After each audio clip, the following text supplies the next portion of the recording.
ey'olunaku olw'olwaleero, breaking news esooka ey'olunaku olw'olwaleero, bugenza okukya, bugenza okuwungeera nga tuvuddeyo eri, bugenza okuwungeera, tujja kuddayo eri naye katusooke tugende n'ekibaluwa kino. Bugenze okuwungeera gwatulaba ku Map Media TV ne Facebook, bugenza okuwungeera nga ekipapula ekyo kiringa kye bakuntumye, nze bwe nkiraba mba sikiyisaamu maaso, ekipapula ekyo kye nninako kopi wano. Bw'atyo omuganda agamba nti agatatya mukama waago geegabikka entembo. Oweekitiibwa Mathias Mpuuga Nsamba w'owulirira bino ng'asigazza kitiibwa kye ekyamuweebwa okuva e Mengo. Obukulu wabadde alinawo mu kibiina ekya National Platform bwamwambuddwa dda. Ono azze alabulwa enfunda eziwerako ku mivuyo gy'azze yeenyigiramu nga bamugamba nti ekintu ky'okoze si kirungi, naye ng'omukulembeze obeera kyakulabirako. Vaayo weetondere eggwanga, waakiri abantu banaakusonyiwa. Oba si kyekyo, ddako ebbali ku kifo ky'obadde oweererezaamu abantu bamanye nti waakiri omukulembeze bw'asobya n'amanya nti akoze ensobi, addako ebbali ne bamunoonyerezaako. Woofiisi bwe yakuddibwa enaakuddizibwa. Omukulu ono yamera amampaati n'agamba ye talina muntu gw'atya mu kibiina kya National Platform kubanga y'omu ku baakitandikawo. Yagamba nti tasobola kukkiriza kuwaayo woofiisi, ate era tasobola kukkiriza kuva mu kibiina, ate era tasobola kukkiriza kuva ku bumyuka bwa pulezidenti mu kitundu ekya Buganda. W'owulirira bino ng'ekibiina kirina amateeka agakifuga. Bwe kigenza okulaba ng'omuntu gwe beekubako nga yawaganya ladda takyali ku mateeka ga kibiina, basobodde okumunaabira mu maaso era bwe buzibidde olwaliro nga bamuwandiikidde ekiwandiiko ekimugoba ku bumyuka bwa Deputy President ow'ekitundu ekya Buganda. Haji Setuba omusomi w'edduwa abaddewo nnyo ku nsonga ezo.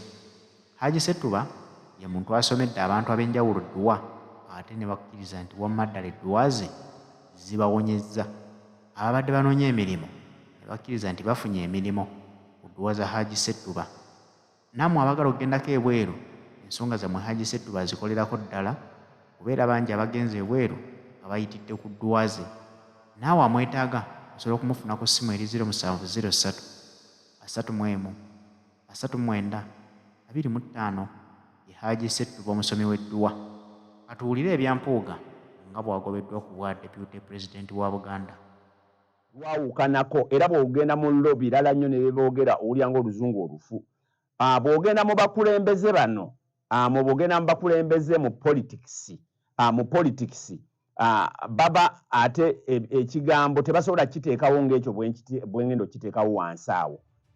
Ekigambo ekyo nga bwe nkitaddewo, Mpuuga agobeddwa ku bwa Deputy President. Tebasobola kiyogera ne kati nze nkyogedde bwe ntyo. Ekiwandiiko ekiri mu kufuluma, ekiwandiiko ekifulumye kyekyo, naye nze nkiwandiise bwe ntyo.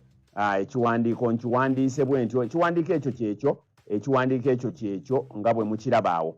Ekiwandiiko kigamba bwe kiti. Ekiwandiiko ekyo ekiyitawo kisoma bwe kiti kubanga ate saagala ate luno luzungu. Ng'ennaku z'omwezi 27 omwezi ogwokusatu omwaka 2024. To Honorable Mathias Mpuuga, Deputy President Central National Unity Platform. Wano yadressingiddwa bulungi nnyo ng'era Deputy President. Ne wano wakati waggulu wano kuliko National Unity Platform, PO Box bikoze bitya. Suspension from office, tebasobola kugamba firing. Nze njagala okwongera okukibategeeza bw'anaddako kale munanjulira munankwata mistake. Naye tasobola kuvaayo n'agamba firing. Ekyo sitayogedde firing, kati map yabyogera bino mbivunaanyizibwako siri mwogezi wa kibiina era bavunaana nze ng'omuntu. Suspension nze nkitaddewo firing ng'agobeddwa. Genda Mpuuga agobeddwa. Kubanga ebintu by'abadde akola, abadde abikola ng'alagira ddala abadde abikola ebintu ebyo abadde abikola ng'ayogerera ddanga nga alagira ddala obunyoomi n'obunyoomonyomo. Kakati ekipapula kino kigambye bwe kiti. On the 6th day of May 2022, while you served as the leader of opposition in Parliament, that's all song, a position to which you were seconded by the party, you participated in a meeting at which you, together with the 3 NRM nominated parliamentary commissioners, allocated yourself the 1.7 billion Uganda shillings in bracket. Oluzungu lulimu ne ssente under the pretext of service award nga bakutangira mwatuula ne mwekomya akasiimo ne mweteeseza akasiimo nga tonnakola nakola mwami Mpuuga. You were personally allocated million 5 gwenga omuntu omu n'osalawo n'ogamba zino kanzitwale ziyinza okummalamalamu kunywa ku mafuta okukulya ku bicepere okutambulatambulako wali bwe mba ntuuka ekyengera nengula ku kawogo nendya ne ku nkoko. This was an act of corruption. Kino ekikolwa kya gundi kya buli bwanguzi. Corruption kitegeeza ki mu Luganda? Corruption kikolwa kyakulya nguzi. Kino kikola kyakulya nguzi ndoza zikankiteeke bwentyo. And abuse of office n'okuvumaganya li office lyo erya lead of opposition kubanga wali okolanga loopu, which violates numerous laws. Ekyo nga kikola ki? Violates bakyogera batya mu Luganda bannange? Ebigambo by'Oluganda bimbuze mu bimpeeko ko wano. Ebigambo by'Oluganda bimbuze wano, ekigambo ekyo nga kiyitawo. Which violates ebikontana ebintu ebintu ebikontana n'amateeka. Violates ekikontana n'amateeka kimenyamenya amateeka agawerako, numerous laws. Kale katugende including omwo mwemuli n'ekigambo kiri violates kinnemye okuzza mu Luganda naye ng'ate nkimanyi akimpa mukimpe wano mu gundi wano Lugundi yange tekirina. Including section 9 bracket 1 of the leadership code act 2022 which prohibits eteeka eryo ligaana omukulembeze yena any leader of taking part in meeting at which matters of personal interest to them are to be discussed. Omuntu yenna omukulembeze wa National Unity Platform etteeka eryo lyali likukugira okwetaba mu lukiiko lonna oluteeka okutetenganya okubeera tuyagala okwekomya n'okulya ssente y'omusolo okubeera omulyake mu nsonga eyo. Nja kusoma Oluzungu nakugambye Oluzungu luno lulimu amateeka. You have thus far failed to era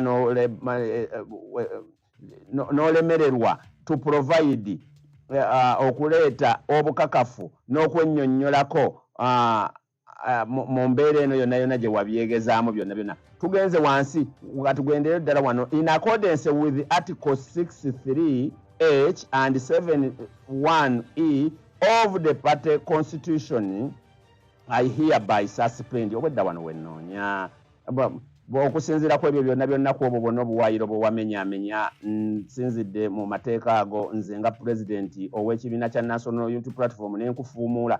Byonna bino mubireke. Banaya banaŋŋamba suspendi ndala mu lo suspendi kirala nabiri ebyokususpendinga ku ssomero mumanyi biri bye mwakolanga strike na bino biralamu. So era n'agamba I hereby suspend you from the position of deputy president. Era nkugobye ne nkufuumuula. Tokyasobola kunkiikirira, tokyasobola kunzirira mbigere. Oyinza n'okutunda ofiisi yange, ebyo byange tebiri mu bbaluwa. Sisobola kukwesiga kubeera nga okyali deputy president wange kubanga kati deputy olina okukola nga president aliiwo. Ekitegeeza by'okola tebikiikirira. Of National Unity Platform owa Central era tetukyalina vice president, deputy president wa Buganda ono bamugobye with immediate effect. Wano obudda nkaagala kakano I hereby suspend you from position of deputy president of the National Unity Platform komyawo ekiba of the National Unity Platform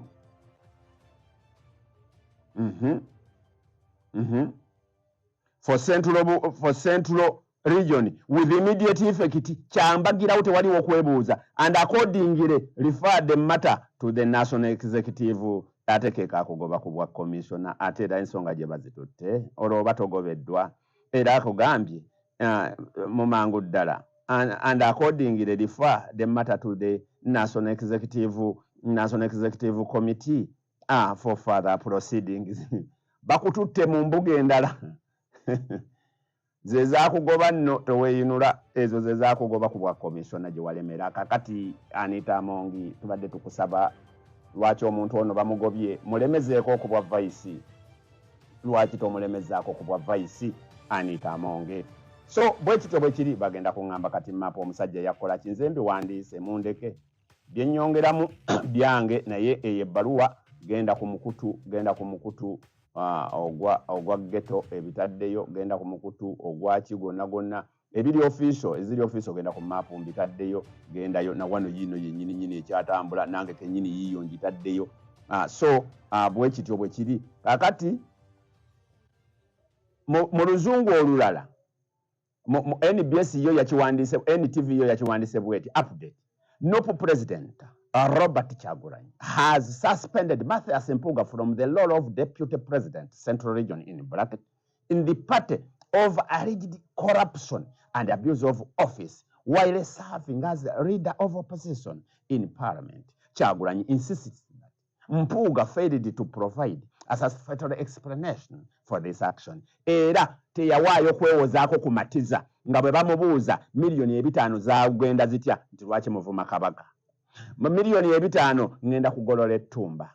Miliyoni kati njagala okubategeeza essaawa zino bwe mwogerera wano okujjako nga ali Nnyendo Mukungwe naye wano w'omulabirako ng'ali sayidi eno abeera Fort Sooja nga nze. Mpuuga essaawa zino ekitiibwa kiri ekyowa Deputy President takyali Vice President mu Buganda nnyongera okukikutegeeza essaawa zino okujjako nga Neeka emuddiddemu naye neesinzira byebyo nno ebivudde mu kulonda w'owulirira bino nga Mpuuga yamaze eddogobwa era kati mu kibiina alimu bubeezi nga mmemba omulala nga gwe omuntu yenna yajja n'okwata nnusu lw'olukumi n'ofuna kkaadi y'ekibiina kati muli ku levo y'emu ne Mathias Mpuuga Nsamba kubanga takyalina kifo kya bukulembeze kyonna kyaliko okuggyako asigaza obukulembeze obwa Nnyendo Mukungwe ng'omubaka wa Paalamenti kubanga ab'e Mukungwe bamulonda okubeera mmemba wa Paalamenti waabwe naye ng'era ali mu kusaavinga kisanja kya Kimaleko ate nawo aveewo bw'anaaba asazeewo okukoma mu kifo ekyo musuubire kujjira ku kkaadi ndala so si ya kibiina ki National Unity Platform. Museveni kino kyongendo kirikawo wano Mpuuga agobeddwa ku bwa Deputy President sirina musango gwenkoze nze oluzungu lwe nasoma lwerwo awerukoma suspended nze nalabako omwana ku ssomero beekalakaasa ku ssomero ne bamugamba you have been suspended tujja leka ssimu ya muzaddewo tujja mukubira essimu twatuuka kuva ku ssomero ng'omwana oyo taddanga simanyi oba ssimu tebaagikuba oba nga baagikuba kati suspension ne dismissal mu lulimi olwa law eno mu politics terubaayo tosobola gamba you have been fired gwe wali okirabyeko Museveni wakiri agamba nkujje ku bw'obuduumizi bw'amagye wakiri nkujje ku bw'obuduumizi bw'amagye n'enkuwa obwa minisita oba n'enkuwa obwa gondi waliwo gwe bajja ku bwa Deputy President kati baamuwadde okubeera omuwabuzi wa Museveni ku butonde bw'ensi yaddukiddewo mu kibira ky'ekitubulu kubanga kirinaanye wali Galuga awo wonna abo bonna nnyini abo bennyini baani babukenya abo baagulaagula awo wonna ekitubulu awo wonna